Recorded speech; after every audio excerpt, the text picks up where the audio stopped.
ought to also be corrected now. Oh, okay. We're live on Facebook, so we need to get the show started.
return the dream so many of us recall.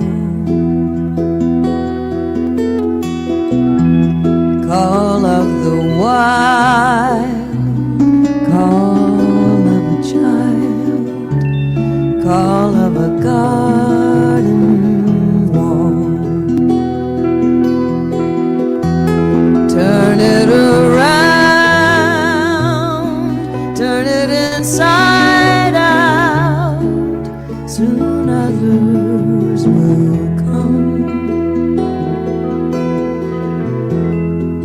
Some as they wake, some by mistake, summed in a chain of love.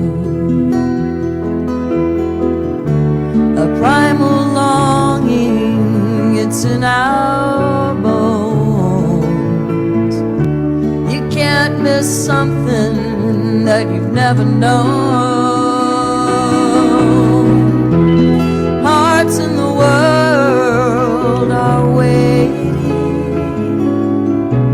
awakening.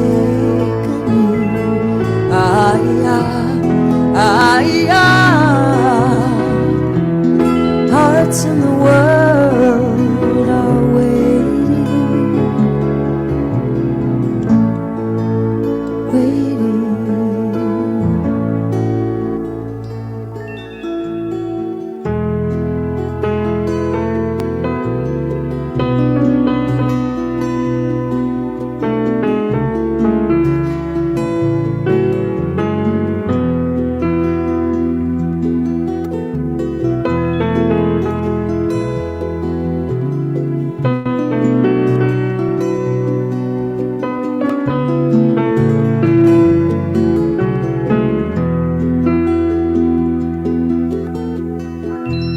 Spirit is one, scattered before the sun, elusive space and time.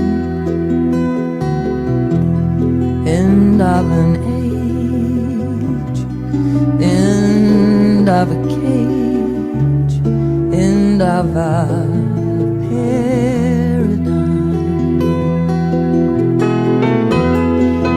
body bound where it can't be found. We carry them along. It isn't far, it is a garden, it is where we are one.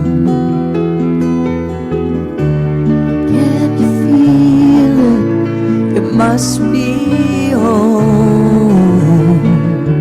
You can't miss something you've never known. Hearts in the world are waiting, awakening.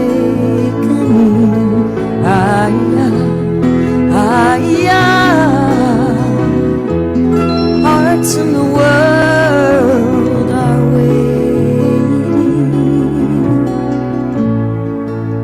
waiting.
Good morning. We're going to sing together with great gusto. Gathered here. The words are not on the screen, so make it up as you go along. If you don't know them, just let your voices soar. Gathered here in the mystery of the hour, gather here in one strong body, gather here in the struggle and the power. Spirit, draw near. Gather here in the mystery of the hour, gather here in one strong body, gather here in the struggle and the power. Spirit, draw near.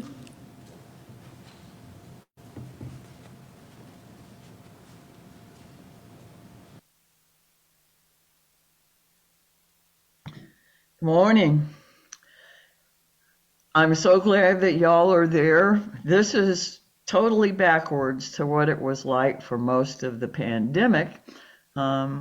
For weeks and weeks and weeks, I sat there in the sanctuary without you, and now you're there without me. Thank you for being there.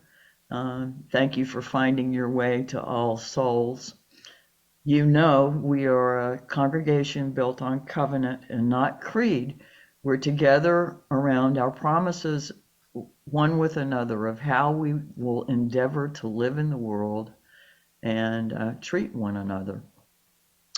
To that end, whoever you are, whatever your age, race, origin, orientation, background, status, ability, identity, religious view, if you care to be with us, we welcome you. You're welcome there. We front load the services with a little bit of information, and we will have a board member come and give you some information about stuff that's going on. I want to thank all the people that are helping bail me out this morning. I have symptoms, and our policy right now is if we show symptoms for any reason, we stay away. If and I thank y'all for picking up all the slack. So, welcome a board member to the pulpit. Good morning again. I'm Sally Wood, your president. And if you ever have anything you want to know about the church, or a comment of what is wonderful that we have done, or what is not so wonderful, please let me know. If you missed out on our Thanksgiving service last week, we had a marvelous meal afterwards and great conversation and fellowship.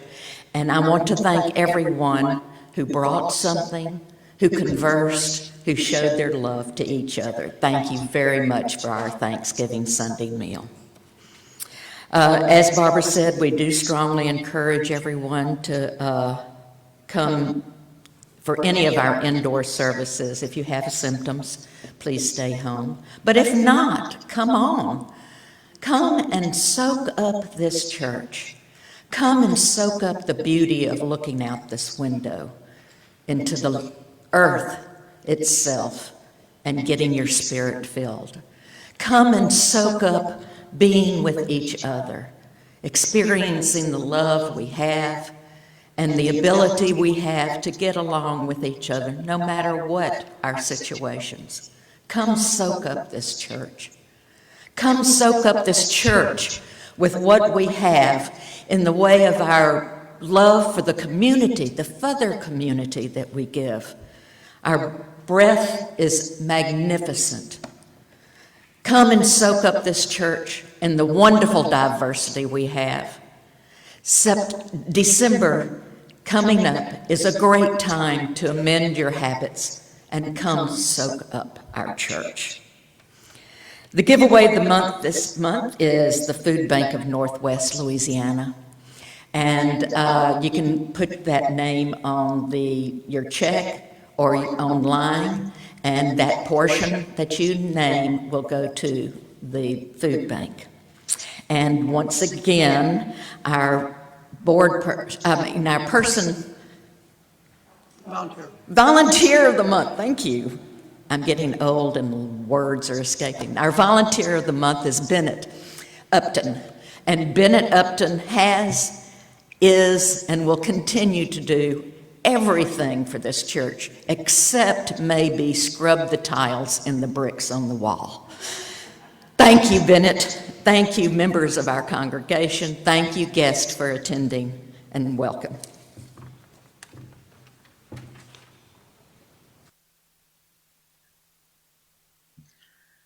Thank you, Sally. Um, I want to remind everybody that this Thursday is our Highland Blessing Dinner, and it's our week to do it. We've had really small participation sometimes, and we need to be mindful that, the attendance has been picking up again, and that we need all the help we can get. It's fun. It does go by quickly. And if you've never been there before,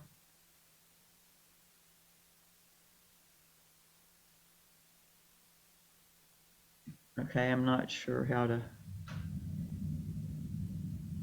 Do I keep going? um,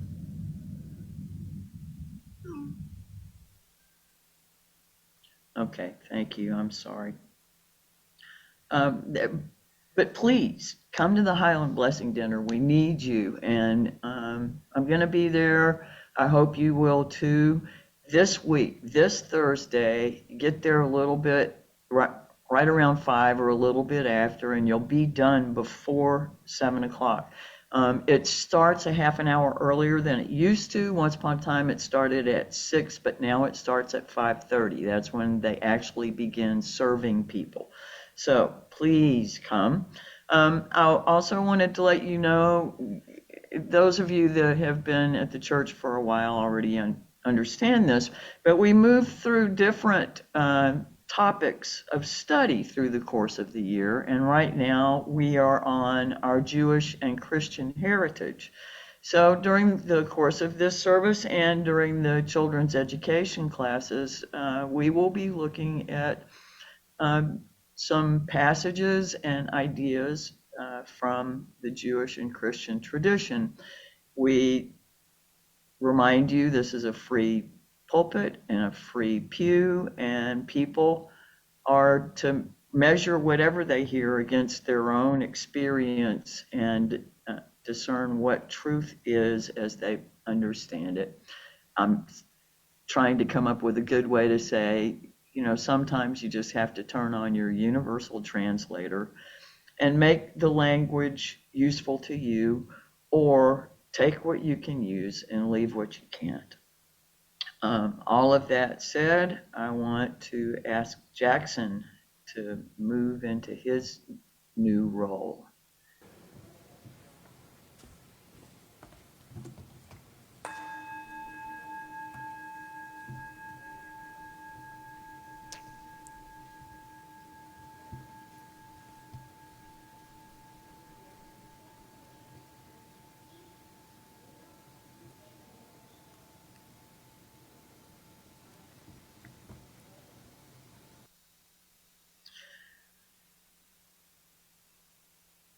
Come, you accidental pilgrims, you who find yourself on a journey of surprise and wonder.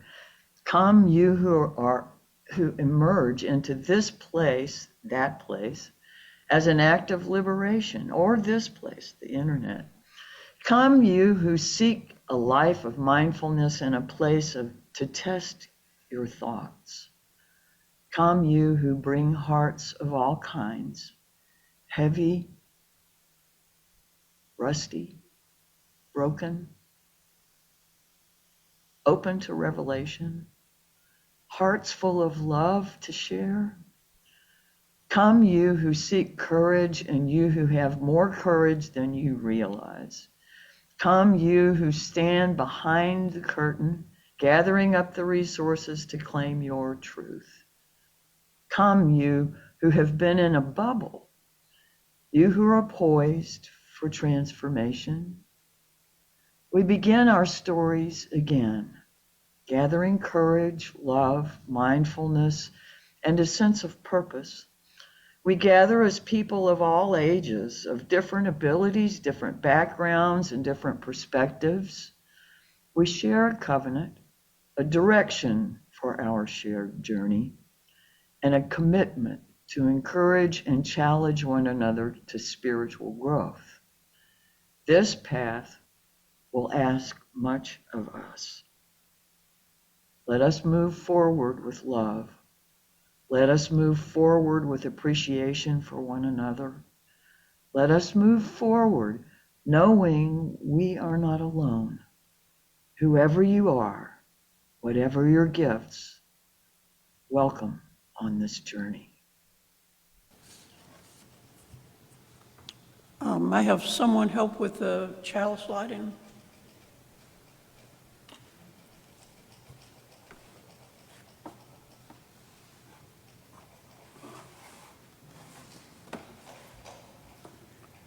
We light this chalice to celebrate Unitarian Universalism. This is the church of the open mind. This is the church of the helping hands. This is the church of the loving heart. Together with mind, hands, and heart, we care for the earth and for each other.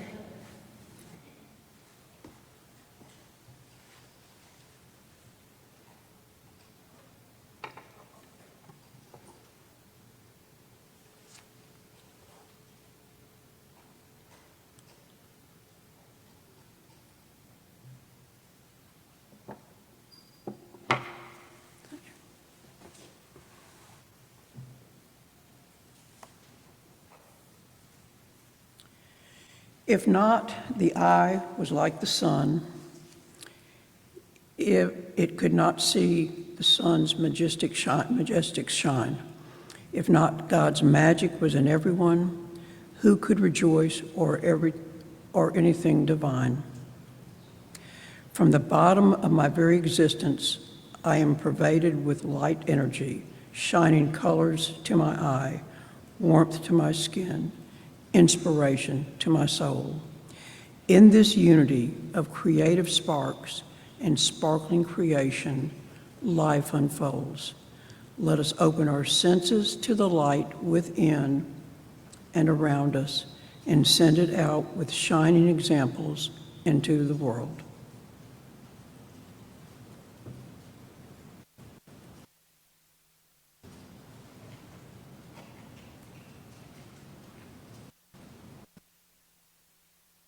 May we light this chalice this morning to remind us of the power and beauty of balance and contrast.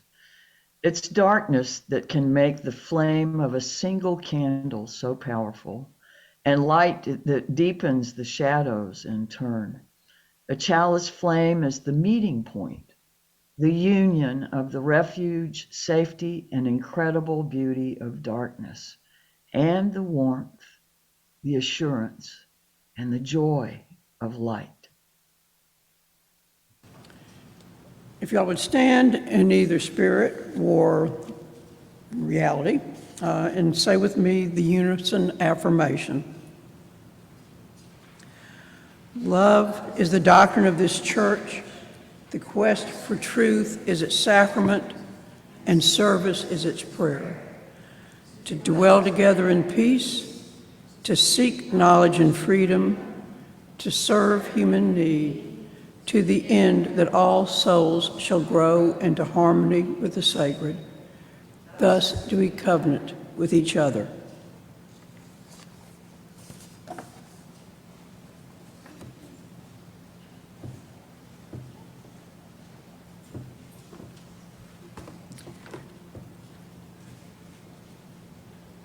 There. We are now going to sing again together. Stand up.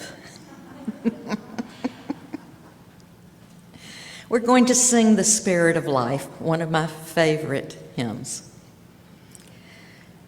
And we're going to sing it delicately, and we're going to sing it as a personal, internal prayer.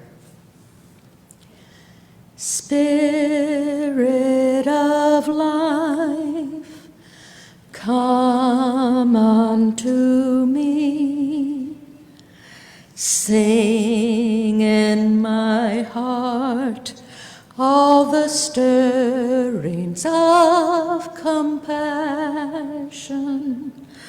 Blow in the wind, rise in the sea, move in the hand, giving life the shape of justice.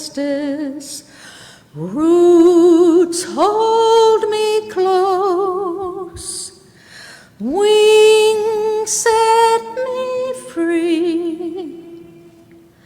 Spirit of life, come to me, come to me.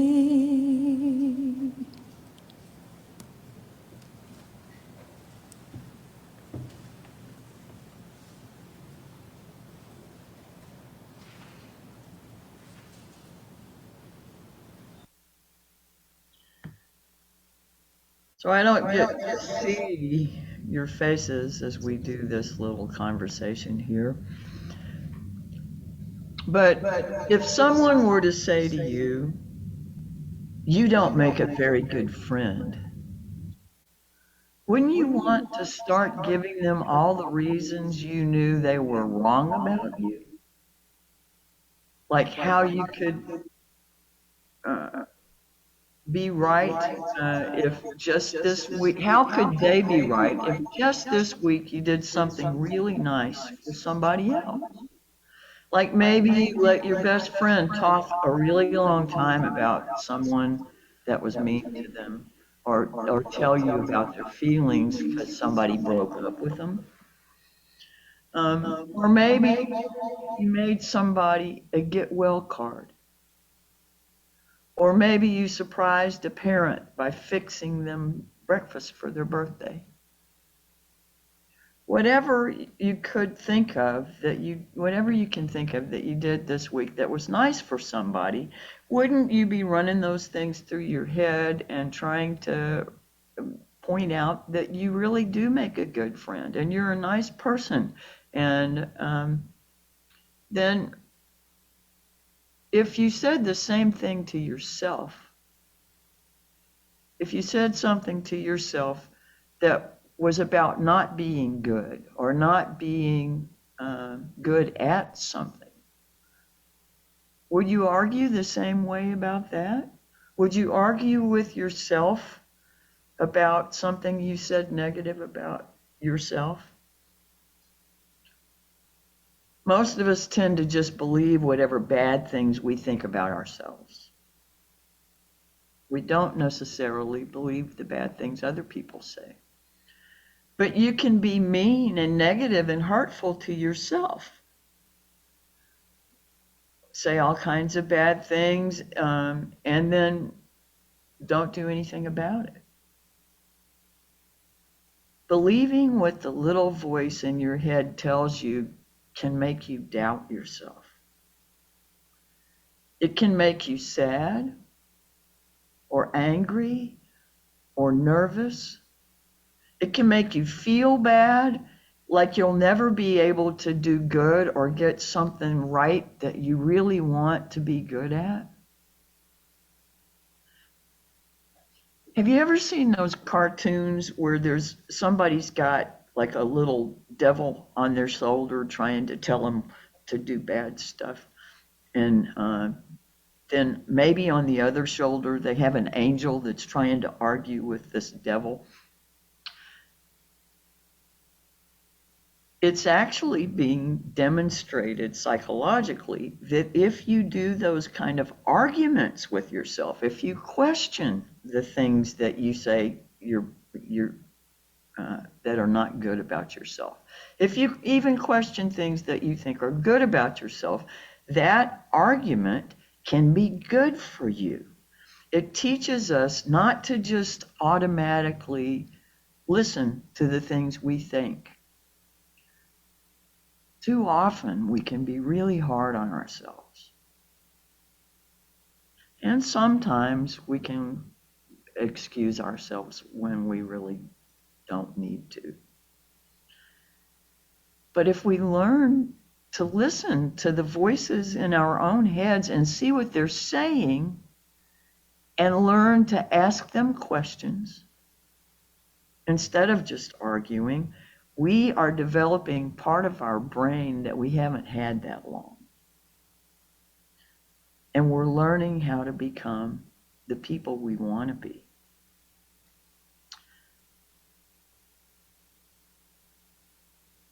I'd like you to think about that some this week. Don't be so hard on yourself. Every one of you is a wonderful and special and unique person. And you can be as good a person as you want to be, or at least as good a person as you need to be. I'm getting into some deep water here. I guess maybe we can just ask you to help me sing the children out to their classes.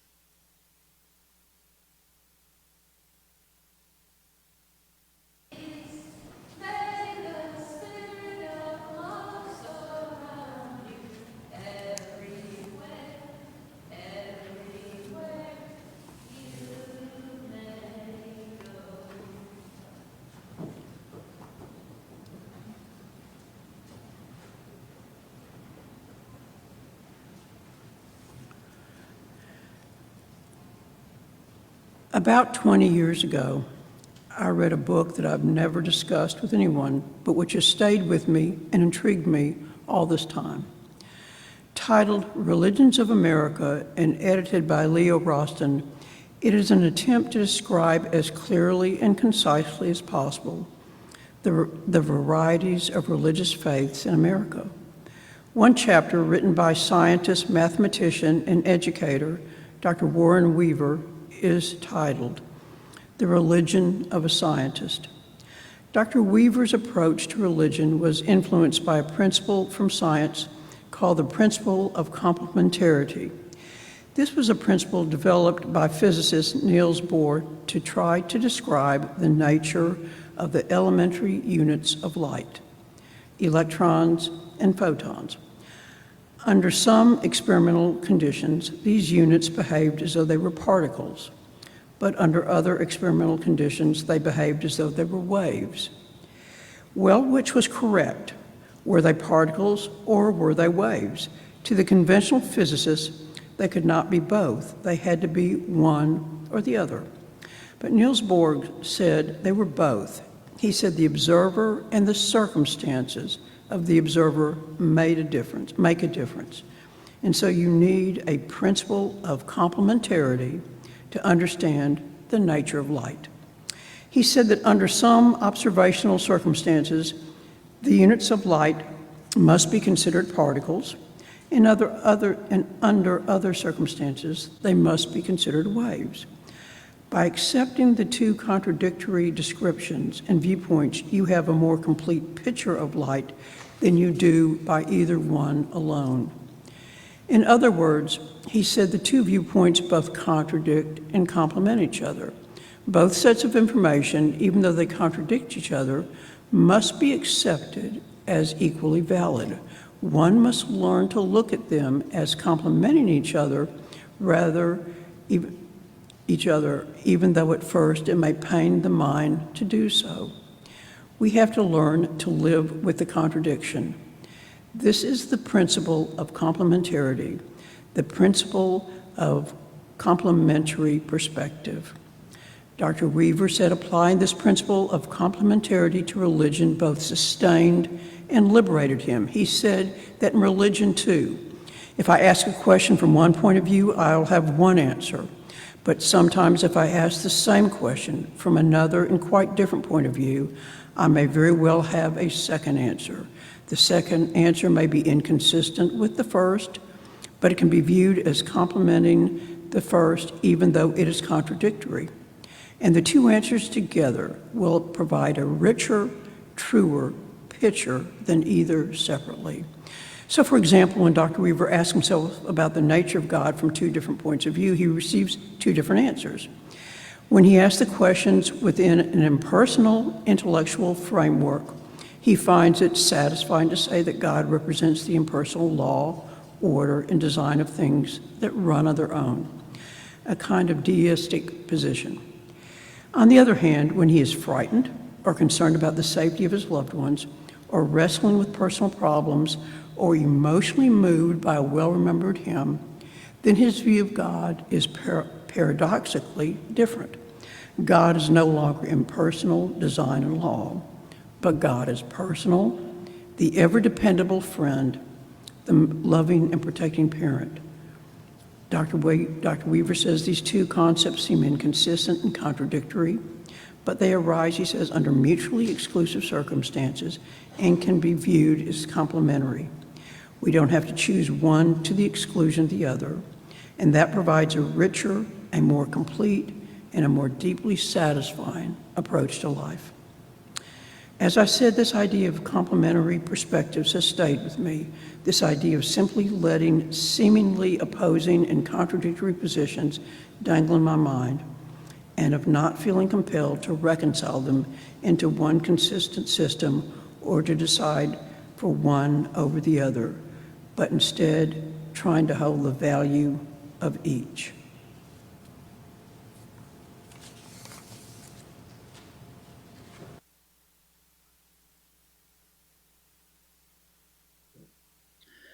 Are there some things about which you have or hold more than one view?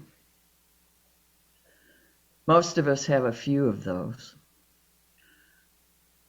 Well, if you've had a hard time reconciling your own internal conflict of opinion, take this time to tell yourself it's okay to actually have and keep both views. Make friends with both sides of the idea. Let yourself be. The contrast or juxtaposition of the two ideas may well become a most effective tool to increase your understanding.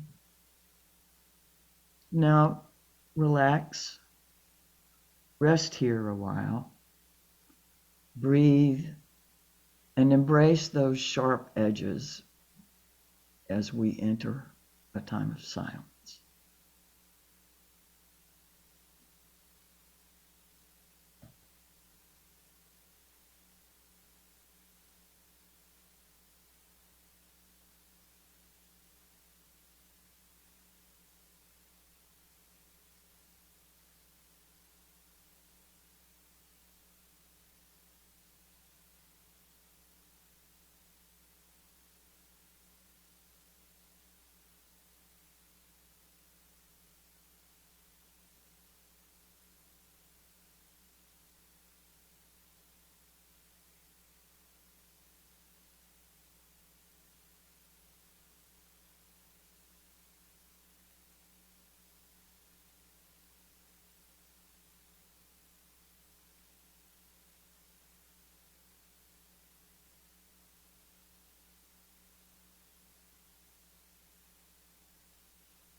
The other day, I was on the phone with a friend as she was driving north through California on Interstate 5. She was talking with noticeable emotion in her voice about the fact that all the beauty that has been enjoyed for generations on that drive is gone. The golden rolling hills in the Angeles National Forest are burned bare, charred, and naked. The view she was experiencing stood in sharp relief against the decades of memories she had at the same drive, those same hills, those one-time forests. We know that in ages past, natural burns cleared out underbrush and kept vastly sweeping fires from taking such a stronghold. We know that climate change is taking a large portion of the moisture replacement for that area out of the equation. What has been and what is stand in sharp contrast to one another.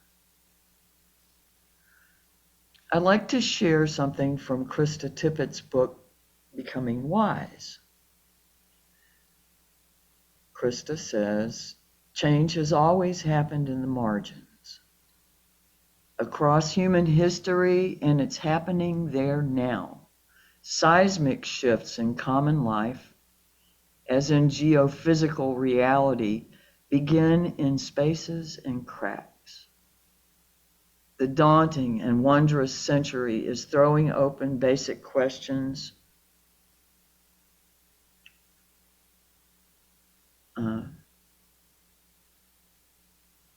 Our questions are intimate and civilizational all at once. Definitions of when life begins and when death happens, of the meaning of marriage and family and identity, of our relationship to the natural world, of our relationship to technology and our relationship through technology. The internet in its infancy is upending the nature of making and leading and learning and belonging. It's sending us into new reformation, but this time of all our institutions at once: political, educational, economic, and religious. The interesting and challenging thing about this moment is that we know the old forms aren't working, but we can't yet see what the new forms will be. We're making them up in real time. We're even reimagining time. She goes on to say, I think a great deal about a moral equation Einstein made that is as radical in its way as his mathematical equations, if far less famous. He began his life with a profound faith in the social good of the scientific enterprise, a community of cosmic endeavor that should transcend tribal rivalries and national boundaries. Then he watched German science hand itself over to fascism. He watched chemists and physicists become creators of weapons of mass destruction. He said that science in his generation had become like a razor blade in the hands of a 3-year-old. He began to see figures such as Gandhi and Moses, Jesus and Buddha and St. Francis of Assisi as geniuses in the art of living. He proposed that their qualities of spiritual genius were more necessary to the future of human dignity, security, and joy than objective knowledge. I have suggested today that we learn to embrace the parts of ourselves that turn up divided. I suggested that it may be one of the most important tools we have for increasing our understanding. I have believed and encouraged others to believe that, as Shakespeare said in The Merchant of Venice, the truth will out. Facts about all sorts of things, the cracks in the machine, the major flaws in what had seemed once to at least be somewhat more above reproach, all those institutions Tippett listed, facts are coming to light. And still, somewhat less than half of those around us cannot see what may seem glaringly obvious to us. The earth with gaping wounds, our institutions ever so slowly being whittled away or shredded. What was stands in sharp relief against what has been, what is. Many of the sources I read regularly point out that things often have to go horribly wrong before they can be corrected or repaired. And I know I've talked about it before. Before they can be healed, solved, replaced, displaced, the sharp contrast, the high relief, may be the only thing that leads to solutions. We want others to see the way we see, to think as we think, do as we think others should do, even if not as we do. But often we're unable to see what they see. Imagine how they are thinking. Hear what they are trying to say or accomplish. Not saying that we need to agree or necessarily have to go along with any of it, but seeing the way that brighter light makes shadows darker, and darkness makes even candlelight seem brighter. We need to understand arguing our points makes the opposite more intense.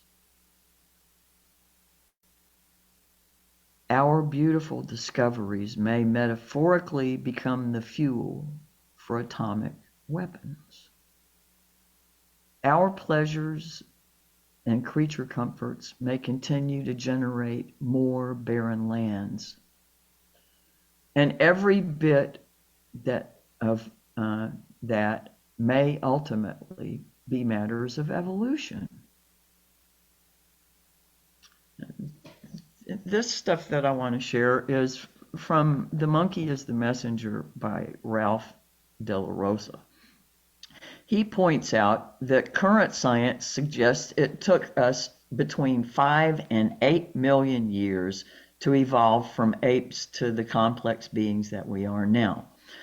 It takes generations for genes to mutate in adaptation to an organism's environment. Generations now. It took 364,000 years for eyes to develop from light-sensitive patches to the camera-like organs we have today. Now, the human species has existed for about 100,000 to 200,000 years, half as long as it took eyes to develop.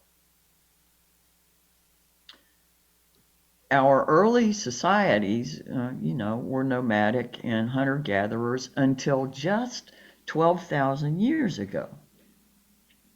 Thinking back, millions of years in development, 12,000 years ago, we stopped being hunter-gatherers and nomadic when agriculture was first developed. Now do the math. It took us 188,000 years just to figure out how to grow crops and herd cattle. Now, flash forward only about 11,800 years from the advent of agriculture to the Industrial Revolution, when we suddenly developed an ability to rapidly produce and transport goods. On the time scale of our physical evolution, human civilization became globally connected in a heartbeat. Our social worlds began to evolve at an exponential pace. Less than 200 years after the Industrial Revolution, we have smartphones which have existed only since around the time President Barack Obama took his seat in the White House. Societal evolution has sped up to the point that radical reorientations like this are taking place in the span of a few years. Radical reorientations, just a few years. Meanwhile, our biology is bound to continue crawling along at a tortoise pace. De La Rosa talks about the development of different parts of the brain and what each controls in our biological, physiological responses. De La Rosa also goes on into how much energy or how much more energy efficient the older parts of our brain are than the newer ones. They take less energy and fuel to accomplish their functions, while the neocortex, which gives us the ability to reason through things and not respond in exaggerated responses like to road rage or when somebody on the telephone that we've been on hold for an hour tells us they can't help us. To stimulus, our exaggerated responses to stimulus moves through the old parts of our brains very efficiently.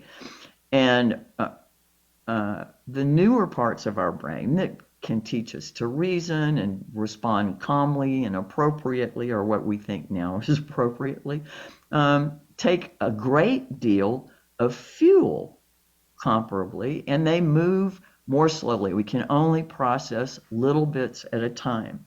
The fully developed neocortex is only 200,000 years old at best. It gobbles glucose, moves slowly, and can only handle a little bit of information at a time. The other drives, those overactive stress generators, our reptilian brain is 250 million years old, and the mammalian brain is 150 million years old. Those two are 1,200 times older than our reasoning. Without directed resources, without intention, they will win the battle for human responses. Fear, flight, fight, freeze. It quite literally requires being intentional about developing our ability to interrupt our responses and insert non-reactive reasoning in order not to run, which may express itself in staying busy, avoiding the challenges and obstacles and problems, to freeze, which may manifest itself in playing possum or sleeping or disengaging, or to fight, argue, yell, undermine, attack. It takes intention and effort to develop a capacity to hold a calm center and act from it. It sure looks like all of those not wishing to freeze or run that may not yet have spiritual practices are honing up on their skills for fighting. That's kind of a scary proposition. The edges are probably sharp and jagged, sharp like Einstein's razors in the hands of 3-year-olds. But like Krista Tippett said, change has always happened in the margins. We remember that change is life and that life is change. Still, there is relief. We are evolving out of the stress in the system. If it's happening at biological time, can we live with that? Will each of us, in the meantime, establish practices that enhance the efficiency of our reasoning neocortex? That's not just wrestling with it, although arguing with yourself can be good. It's engaging in practices that actually develop the neocortex. I would suggest that real solutions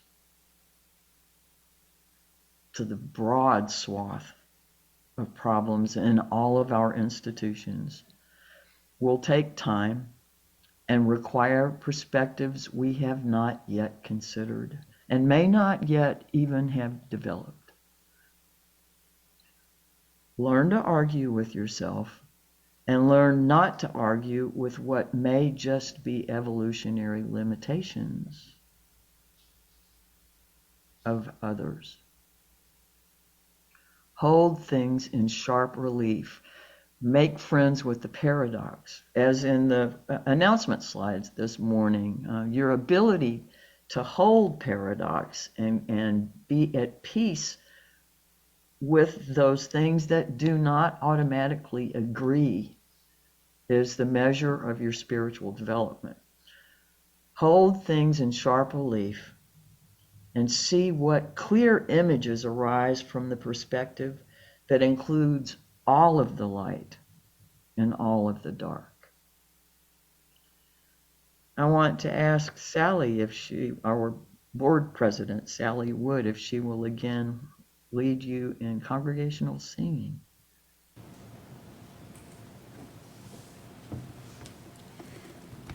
Time. Grab a hymnal, turn to 168. Change happens in time, and it takes one step at a time. May you rise as you are able. One more step, we will take one more step, till there is peace for us, and everyone will take one more step with determination. One more word, we will say one more word, till every word is heard by everyone. We will one more word, one more prayer. We will say one more prayer, till every prayer is shared by everyone. We will say one more prayer. One more song, we will sing one more song, till every song is sung and every voice is cracking. One more song. Thank you. You may be seated.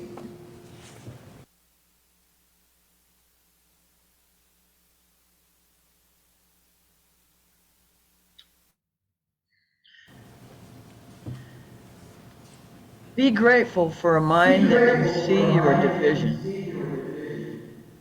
What if tomorrow you woke to find all you had was what you were thankful for today? 1 Corinthians 16:14, do everything in love. Micah 6:8, do justice, love mercy, and walk humbly. Beloveds, our sacred flame will now be extinguished, but inside of us all burns a flame bright and true. That flame, the flame of the fiercest love that is our promise of universal salvation, can never be extinguished. Yes, we extinguish this chalice flame, daring to carry forward the vision of this free faith, that freedom, reason, and justice will one day prevail in this nation and across the earth. Go in peace, go in love. Amen, and blessed be.